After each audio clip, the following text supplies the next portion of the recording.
So thank you for being with us today. We know you have choices, and this is a holiday weekend, so you even have more choices available. And we're delighted that you chose to join us today. Today, we begin a new month of Sundays and a new theme, Seeing with New Eyes. The traditional theme for September is always something about new beginnings. And when I first heard this, I thought, why is that?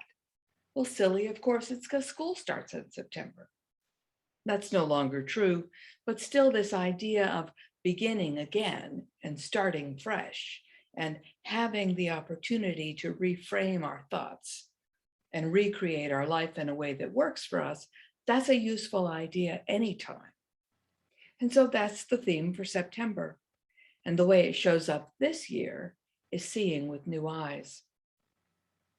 So how do we continue to see our experiences with new eyes and consider that there might be more going on in our lived experience than we're presently aware of? One of the gifts and the challenges of being a person that practices science of mind philosophy is the awareness of getting to look at our experiences again and again and remembering that we live in the world and we are not of the world, which is a fancy way to say that we don't ever deny our experiences when they're happening, as they're happening, how we're feeling them. And we get to remember that our experiences are not the capital T truth of who we are or the truth of our being. I want to bring to your mind again Vitura Popke, a practitioner trained by Dr. Ernest Holmes, who later actually became such a good practitioner that Dr. Holmes used her as his practitioner. And she taught at the Institute for Religious Science for about 8 years. When Vitura was seeing a client, and the client was talking, blah, blah, blah, laying out all their troubles, Vitura let them talk, but she wouldn't take in any of the words. Finally, the client was annoyed and stopped and said, "Why aren't you listening to me?" And Vitura said, "Oh, I'm listening, and not a word of it is true. There's not a word of truth in what you're saying." And this sounds pretty harsh to our ears. Today, we would say she wasn't a good, compassionate listener. But it helps to remember that she wasn't talking to just a client. She was talking to a client who was already a practitioner of religious science. That this client, the practitioner, should remember that her experience, while valid, was not the truth of who she was. And I really don't think that even Vitura would say something like that to someone not steeped in our teaching. That would be cruel and heartless, because everybody doesn't understand that the world of our experience is not the truth. And I remember when I was in ministerial school a bunch of years ago, I had a class with a beloved teacher, Dr. Alice Bandy. I don't even remember exactly what the class was. Probably it was something like rituals and practices, but the activity was awesome. She grouped the practitioners into groups of 3. And the practice was to show us that it wasn't the words we say so much. It was the feeling we were having, the feeling we were sharing. So she broke us up into small groups of 3 each.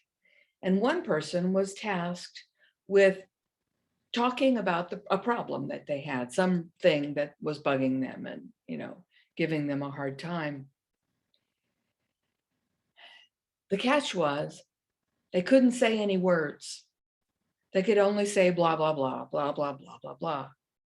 But they were supposed to imbue those words, blah, blah, blah, with the feeling of being sad or irritated or annoyed or guilty feeling or whatever. and feel what the feelings felt like. And then the words were blah, blah, blah. The other two students sat on either side of the speaker and heard the feeling of the words, but didn't believe a word of it. Their job was to speak into the ears of the client, and with as much feeling and sincerity as they could muster, say the words love. So you've got one person speaking blah, blah, blah, and you've got two people talking in their ears saying love, love, love, love, love, love, love. It's a wild trip. I went first because I like getting things like this over with as quickly as possible. And I didn't really have anything that was troubling me, so I tried to pretend. And we did the practice, and it was kind of cool, you know. But afterwards, one of my friends who was speaking love in my ear leaned over and said, okay, now do it for real, because I could tell that you weren't feeling it. So I thought about something that was really bugging me. And I redid it. And I said blah, blah, blah, but I said it when I was feeling the idea of something that was really troubling me.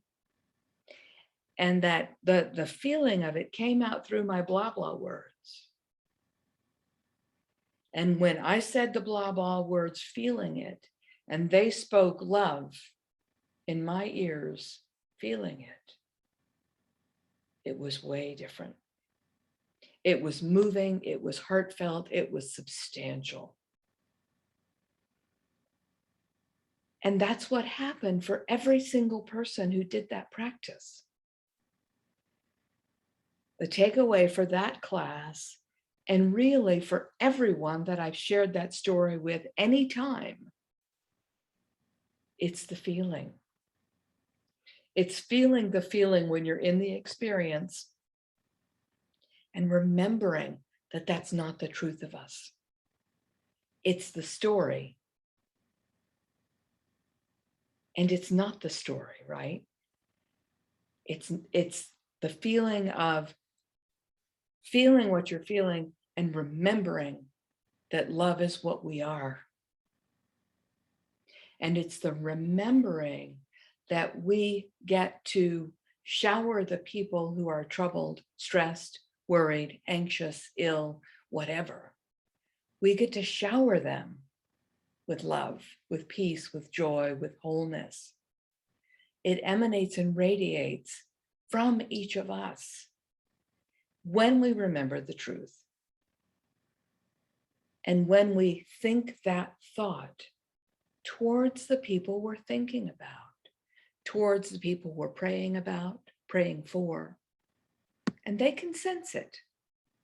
They can know it, even if they're not physically hearing us speak the words. So when we look out on our world and everything seems to be in disarray, like now, we have the opportunity to remember, to see it with new eyes, and see the whole experience as God sees it.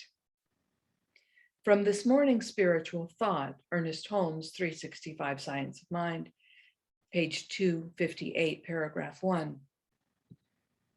See if you cannot let your faith soar and go to the mountain of the Lord, which is the secret place of the Most High within you, and let the whole harmony of your life flow from that perfect spirit that is at the center of everything. Through a conscious acceptance of the fullness of the presence of God in you, in me, there flows in and through each of us a joy, a love, and a wholeness that touches every part of your being, my being, our being. We are the transmitting stations, and what we transmit is not only what's received, it's what gets reflected back to us. And this is a constant. It's not an occasional thing. It's a constant thing that we get to do because we know what the truth is. So yesterday's reading in Daily Morning Practice was written by Dr. Daniel Lee Morgan, who was the founder and minister for almost 40 years of the Guidance Church of Religious Science in Los Angeles. His book of daily readings is called Guidance for a Spiritual Journey. Yesterday's reading. We are all on a journey through life. In order to attain our highest spiritual perfection, we must pass through many experiences. Depending on our outlook, these may be trials and tribulations, full of bitterness and suffering, or we may perceive them as opportunities for our growth. These challenges can only affect us or act upon us according to the manner in which we react to them. This is their only power over us. That is, we create our own happiness or unhappiness, our own riches or poverty, our own physical well-being or ill health. There's only one power, which is God, or good. There is only one presence, which manifests itself as love. When we give power to a person, place, or thing, we worship false gods and graven images, from which we can derive no comfort, good, or solace. We must displace the selfish ego, the small self, and thereby make room for and extend a welcome to the divine ego, the Almighty Spirit of life, faith, and love will enter. And from my point of view, the Almighty Spirit of life and love is already present. We just can't access or receive it because we're closed to it. So we have this within ourselves already, and we get to let it out. Daniel continues with an affirmation. Today, I affirm and declare that a divine security is mine. I am assured that Spirit tends to multiply my gifts because in so doing, it multiplies its own experience. Divine intelligence works through me, knows just what I need, and supplies me with it when I need it. The indwelling presence, power, and perfection amounts to my own divine resourcefulness. So I have a disclaimer I want to make right now. And that is when we're in the middle of a difficult experience, if we try to deny the experience happened, we're only fooling ourselves and hurting ourselves. There's a difference between acknowledging the experience as an experience and believing and affirming and claiming that we are trapped forever in that darkness, sickness, sadness, or whatever, and believing that we're stuck there forever. I have a little photograph on my wall of a little girl. She's maybe 3 or 4. She's standing in a pouring, driving rainstorm. She's clearly getting soaked, and she's not entirely sure if she's happy about this. It's kind of mixed from the picture. But the caption says, then, when it seems we will never smile again, life comes back. This is true for each of us. When we've been through a period of extreme hard times, maybe tragedy, maybe a major illness, maybe the death of someone we love, maybe even a pandemic, where the normal that we remember is gone or changed in some way, some major way. It's not unusual to long for and wish for the good old days and wish the world would revert to that way it was.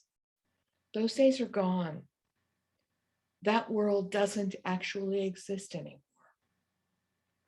It's appropriate to mourn and to grieve if that's what we need to do. And then one day, we'll notice that life comes back.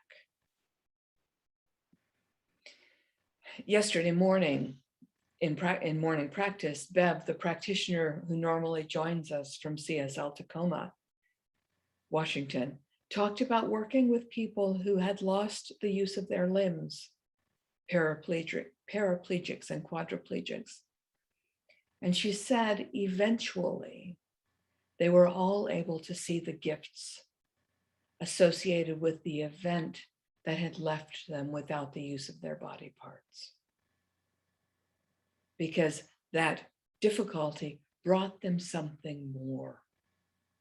And I do believe that this period of pandemic will, to each of us at some point, bring us gifts that we can't yet see.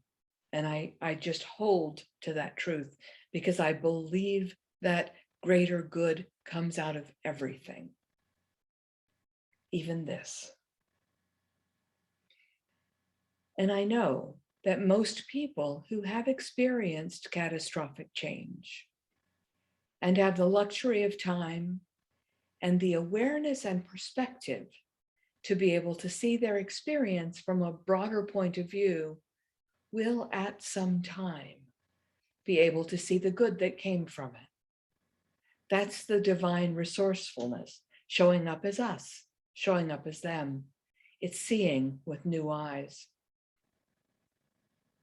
One of my favorite stories that's kind of related to this topic has to do with a minister friend who worked at a center in San Francisco.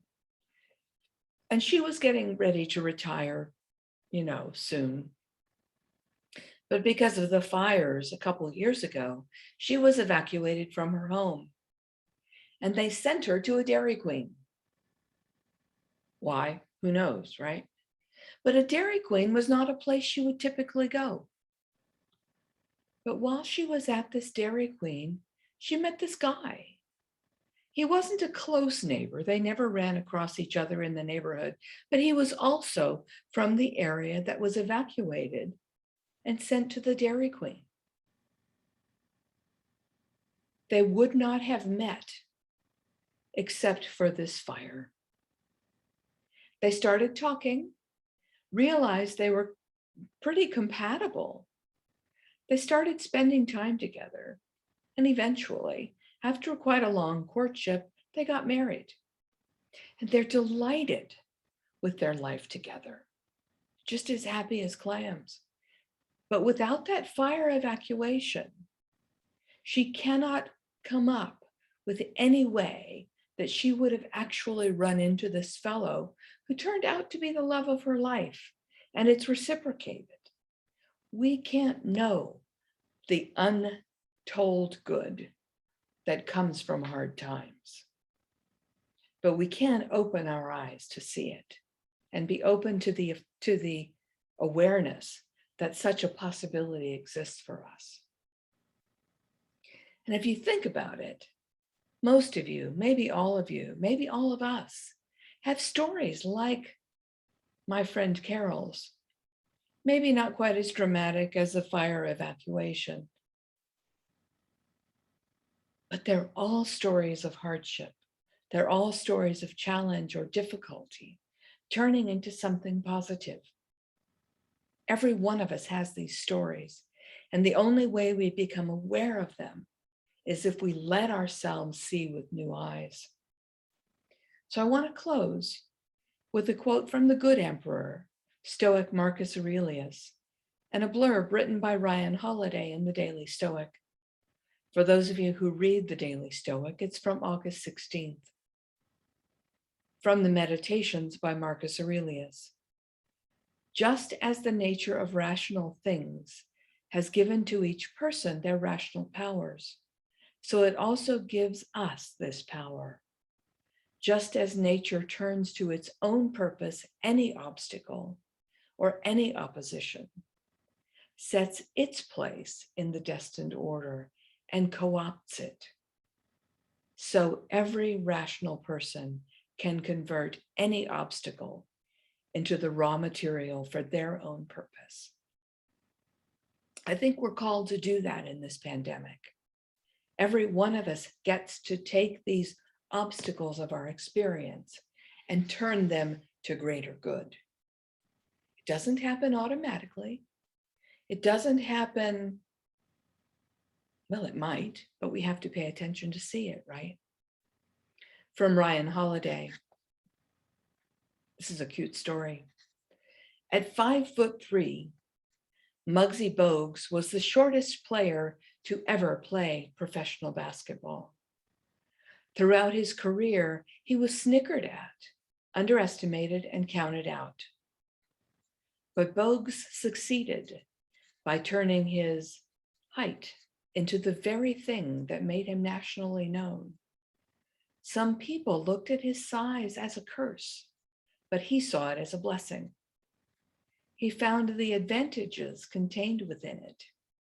In fact, on the court, small size has many advantages: speed and quickness, the ability to steal the ball from unsuspecting and significantly taller players, to say nothing of the fact that the players just plain underestimated him. Could this approach be useful in your life? What things do you think have been holding you back that can, in fact, be a hidden source of strength? We all have the possibility of seeing our world with new eyes. We all have an abundance of opportunities to do so, with the experiences of our world and our understanding of it. With all the changes that we have experienced over the last 18 plus months, I invite and encourage each one of us to view the whole of our lives, all the people, all the circumstances, all the situations we encounter with compassion and care, and do our best to remember to see our world through our own divine awareness and perspective. When we can do that, when we remember to grab a hold of our attention and see the world with divine eyes, with that enlivening perspective, we bless ourselves and everyone else. Do that. Thank you. So I want to go ahead and roll into the prayer. And maybe you're going to remember a time when you turned a difficult thing into a strength. Maybe you're going to remember when you saw somebody else do it. Maybe you're going to remember some blah, blah, blah thing that you're looking at now and imagining hearing somebody speak love in your ears. Whatever it is, something that uplifts you, something that encourages you, something that brings light into your world. Hold that thought while I speak the words.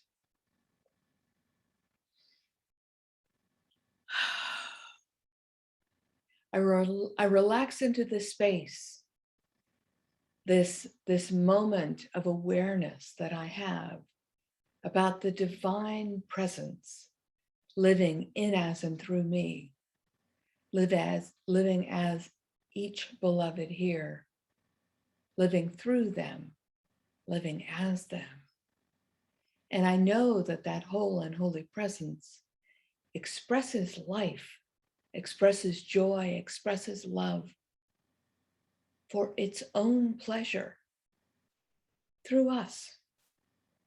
And each one of us is always a choice, whether we pay attention, whether we engage, whether we act, whether we choose to see the world with divine eyes, to see as God sees, to see the beauty, to see the order, to see the life.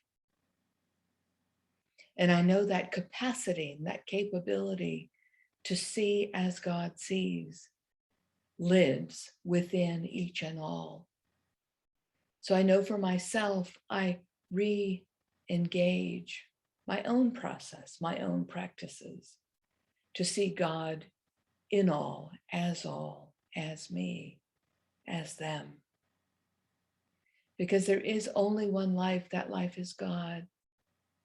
That life is my life now, and it's perfect. That life is also the life of every other individual. That's a given. When I forget that, even though I forget that, the truth of it never changes. So I rest in that truth and I hold on to it. And I reflect and remember and relearn that truth as often as necessary, because there is only love. There is only life. There is only God. And I see God in me and in all. Blessing each and all as we move through this most unusual time. I remember God lives at the core of everything, and I relax into that truth, and I let it be, and so it is.